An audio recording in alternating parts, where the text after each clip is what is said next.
What if I were to tell you that the Blue Jays are about to get on a roll? You would probably think, what does this guy know? Well, I do know that the Blue Jays have a lot of problems, one of them being that they cannot score runs. And that, my friends, is about to change in a dramatic way. And how they get dramatically better all comes down to one man. Not Vladimir Guerrero Jr., not Bo Bichette. They're about to get on a roll because of Anthony Santander. What's up, everybody, and welcome back to Blue Jays Today. In this one, we've got stats that prove that Anthony Santander is about to turn a corner while simultaneously improving Bichette and Guerrero's game. Before we get into it, I encourage you guys to hit that like button and subscribe to Blue Jays Today. If you enjoy Blue Jays news and content, it really helps out the channel. The saying is almost as old as the sport itself. You need protection in your lineup for your best hitters. And that's exactly what Santander was brought in for. Although he hasn't been doing a lot of protecting so far, which means that the boys in front of him, Bo Bichette and Vladimir Guerrero Jr., they're getting a lot tougher pitches to hit. When you take a look at these heat maps for Bo Bichette and Vladimir Guerrero Jr., the fastballs are being thrown up and in on the hands, as well as the breaking balls being thrown down and away. These are extremely tough pitch locations, speeds, and movements for any hitter to have to deal with. It makes it hard for these guys to sit on any given pitch and to put a barrel on it and drive it far. These pitchers are comfortably living on the edges against Vladimir Guerrero Jr. and Bo Bichette because they know, well, if we give up a walk, the next batter,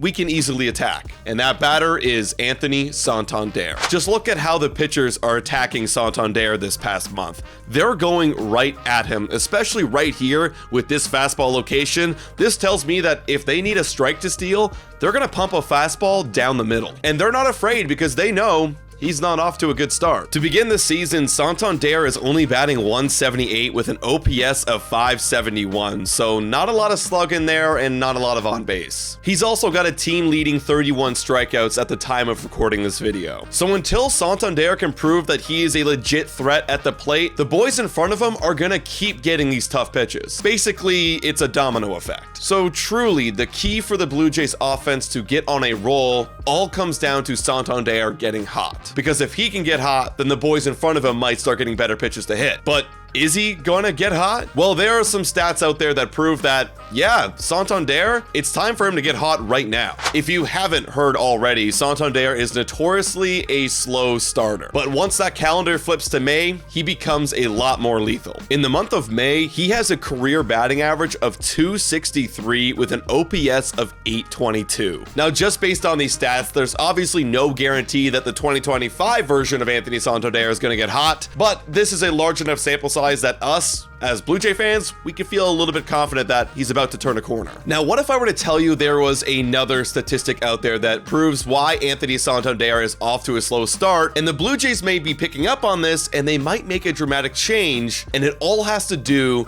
with his defense. When you take a look at Anthony Santander's career splits based on the position he plays that day, you can see that the time he spends playing DH is dramatically different than when he's in right field. In 153 games at DH, Anthony Santander has a batting average of .203 and an OPS of .676. Whereas in right field, over 500 games, he bats .248 with an OPS of .788. And you can see that same dramatic split so far in 2025. Now, this is quite a dramatic difference, and you'd have to imagine that the Blue Jays have recognized this so far. And thankfully, yes, John Schneider, the Blue Jays manager, has recognized that the splits between DH and right field is a lot more than he expected. And Anthony Santander has even brought up his concern to John Schneider that he's playing a lot more DH than right field, and it's starting to affect him. Hey guys, time for a quick shout out to the sponsor of this video. Hit your picks and knock it out of the park with Betway.